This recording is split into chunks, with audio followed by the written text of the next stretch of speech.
Bonjour, chers invités, et bienvenue au plateau de la télévision Vatican Charles Foyer.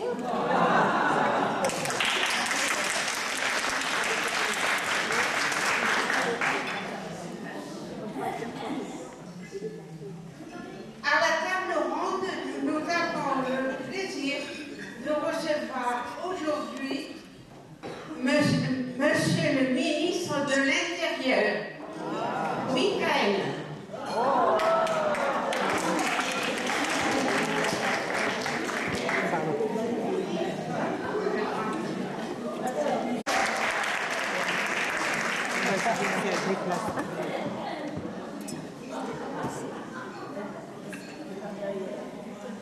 Mesdames les ministres d'État, Marie-Geneviève, Madame Poitou.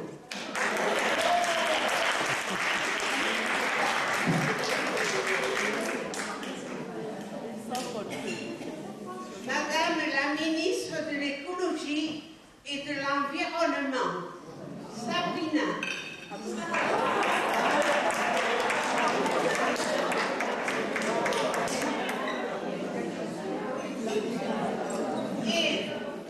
Et Madame le ministre de la Jeunesse, Léonide.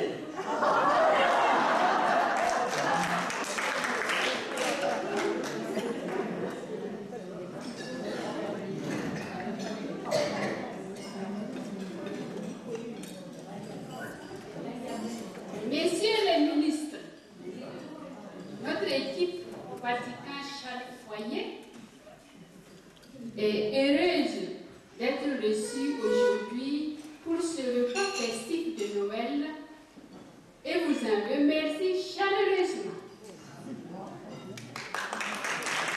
Déjà, à l'horizon pointe une lumière, annonçant paix, joie, bonheur, amour, longévité et tout un chapelet de souhaits. Cette lumière ne vient pas du monde. Il sera incapable de le porter. Il vient du Sauveur du monde. Et le Sauveur du monde est le pilier de la fraternité. Et le témoignage de la fraternité passe d'abord par le partage. Ensemble, ensemble, nous voulons faire ensemble, ensemble, ensemble, un monde nouveau. Quelques questions vous seront posées pour concrétiser ce partage. Et c'est à monsieur le ministre de l'Intérieur que j'adresse la première. Monsieur le ministre, un proverbe dit « Ventre creux n'a pas d'oreille ». Pourriez-vous nous livrer le secret de ce proverbe? Alors, Google est mon ami. Donc, c'est un proverbe latin et qui veut dire simplement que quand la fin tiraille, plus rien ne rentre dans les oreilles. On n'entend plus rien que la fin tiraille. Voilà. Merci. Monsieur le ministre de la Santé. Madame. Aujourd'hui, nous nous adressons au monsieur. Vous n'êtes pas sans connaître une idée très répandue aujourd'hui. Vous n'êtes pas sans connaître une idée très répandue aujourd'hui. Notre morale influence notre santé. Quel est votre point de vue sur ce sujet? Bonjour à tous. Bien sûr que je suis d'accord avec cette phrase. Le moral influe sur notre santé. sachant que la santé, c'est un équilibre aussi bien de notre corps au niveau physique, psychologique, social, culturel et spirituel. Donc, en tant que ministre de la Santé, je voudrais allouer le plus de budget pour prendre en compte ces problèmes de santé. J'ai juste le droit de le dire aujourd'hui. C'est Noël, et Noël, c'est l'espérance dans le cœur des sœurs et de tout à chacun. Donc voilà, bon Noël à tous, et puis on verra pour la suite.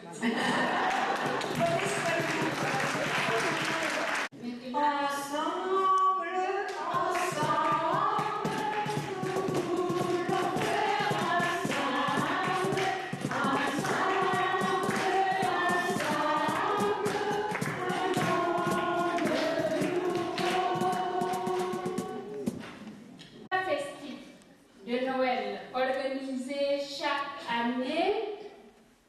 Quelle année le but précis? Quelle année le but précis?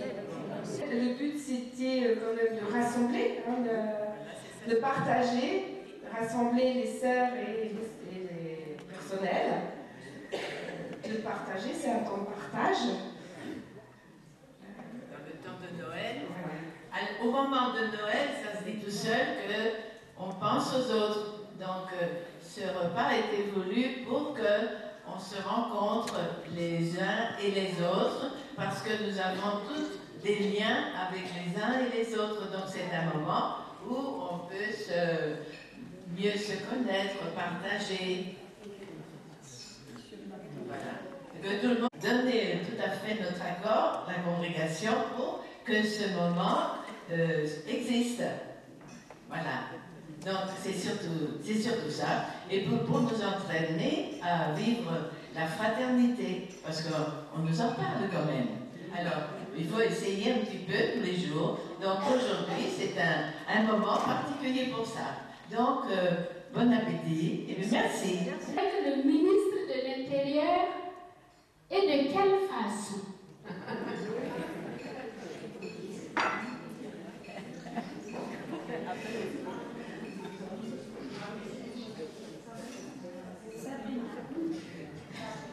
Oui, notre ministère travaille avec le ministre de l'Intérieur. De un, on travaille en équipe avec eux par rapport à la vaisselle.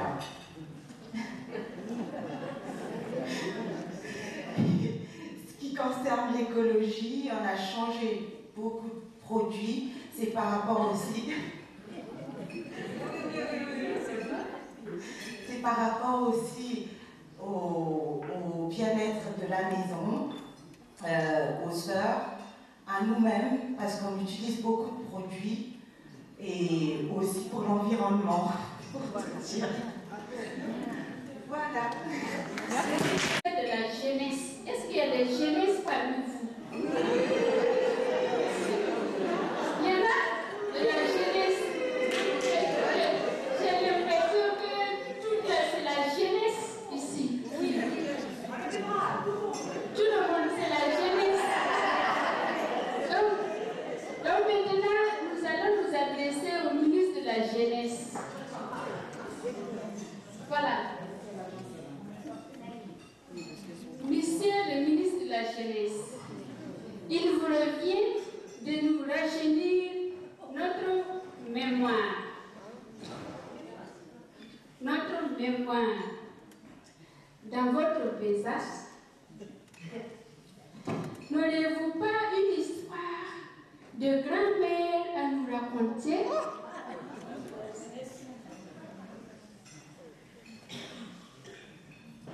Dans une école, une enseignante avait demandé aux enfants de tracer le portrait d'une grand-mère.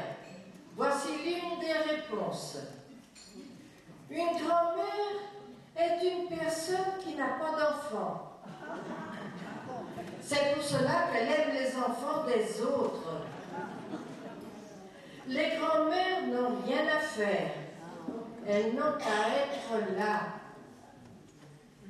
Quand elles nous emmènent en promenade, elles marchent lentement sans écraser les belles feuilles et les chenilles. Elles ne disent jamais « avance plus vite ». En général, elles sont grosses. Mais pas trop pour pouvoir attacher nos souliers. Elles savent qu'on a toujours besoin d'un second morceau de gâteau ou d'un plus gros. Une vraie grand-mère ne frappe jamais un enfant. Elle se met en colère en riant. Les grand-mères portent des lunettes et parfois même elles peuvent enlever leurs dents.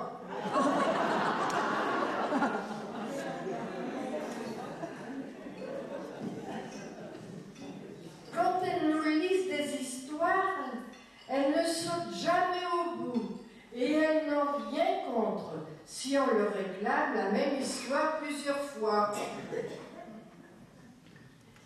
Les grands-mères sont les seuls adultes qui ont toujours le temps. Elles ne sont pas aussi fragiles qu'elles le disent, mais elles meurent plus souvent.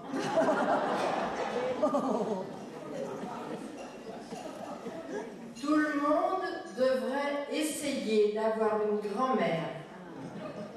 Surtout ceux qui n'ont pas la télé.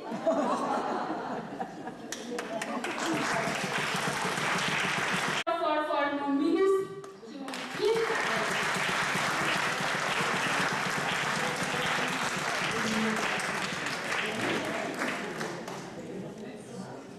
Un très grand merci à mesdames et messieurs les ministres qui se sont prêtés avec grâce et talent à ce jeu de questions-réponses.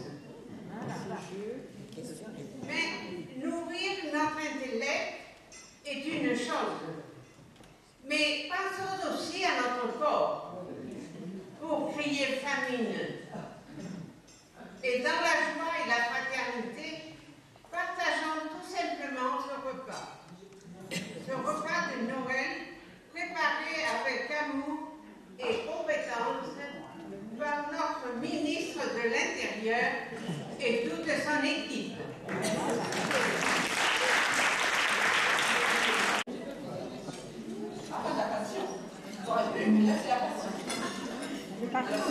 Dites-nous le message.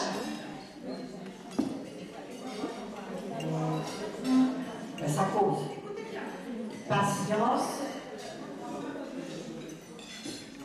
Patience et longueur de temps sont mieux que force ni que rage. Nous, c'est la fraternité sans frontières. Alors, la fraternité est l'étoile qui appelle tous les hommes à se rencontrer pour un échange et un partage. Cela exige un dépassement de soi. Alors, on va accrocher les étoiles dans le grand sapin. Échange merveilleux que l'enfant Dieu nous a donné. Ensuite, il y a eu un deuxième. L'échange exige écoute, accueil, partage, ouverture du cœur pour une fraternité sans frontières. Merci beaucoup. Benoît est porte-parole de la détente. Alors, le message pour aujourd'hui. Alors, bonne fête de Noël dans la joie, l'espérance et dans une vraie détente familiale et fraternelle. Merci. Soyons détendus et fraternels. Espérance. Alors on a mis deux espérances. L'espérance de voir s'étendre la congrégation au-delà des âges. Et une espérance, une autre espérance, les liens d'amitié qui existent dans cette grande maison sont des racines d'espérance. Merci. Alors vous, Père Alain, alors le mot que vous avez sur le sapin, c'est la paix. La paix.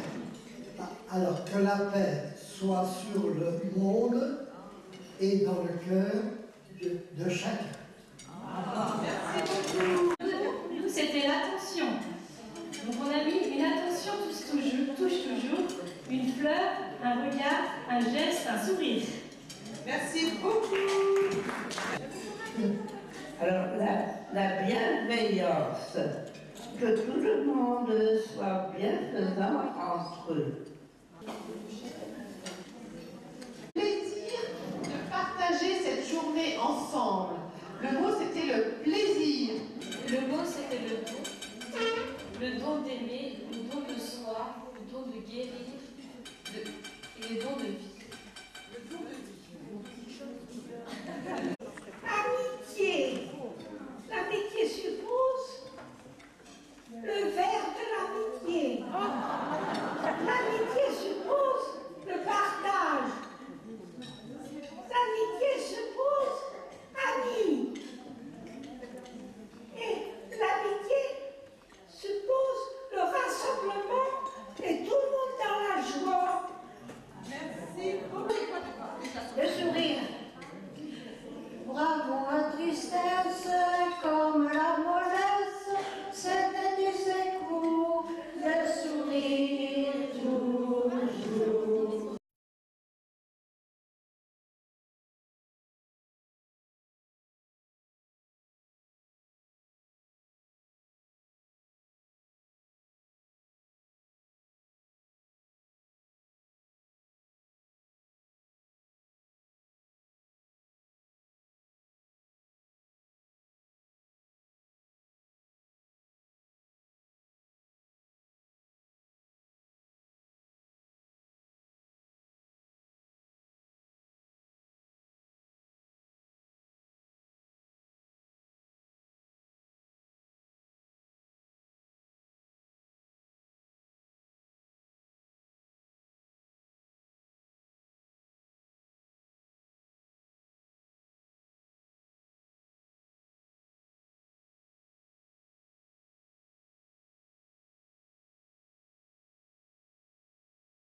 On veille les uns bien sur les autres, on veille les uns bien sur les autres.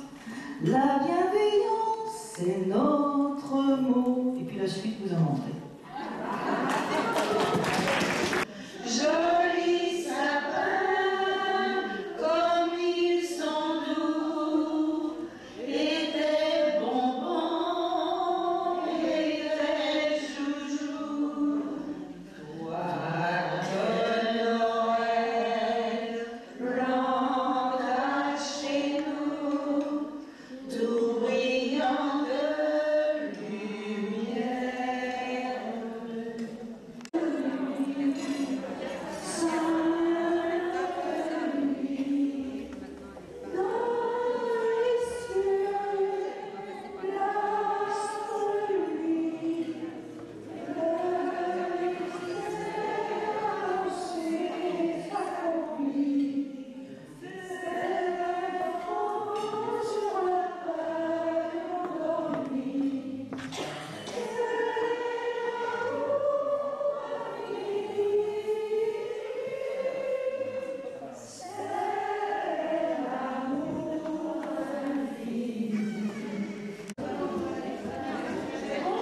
Bon et joyeux Noël à tous ici qui êtes rassemblés pour accueillir l'enfant nouveau-né venu sur terre nous apprendre à aimer. Bon et joyeux Noël, tous nos tracas mettons les deux côtés. Très loin, très loin. Osons l'espoir, osons l'amitié, portons la lumière sur le monde entier. Osons l'espoir, osons l'amitié. L'amitié, pardon. L'amitié. Portons la lumière sur le monde entier. Noël, Noël, Noël, Noël,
merci réciproquement. Voilà.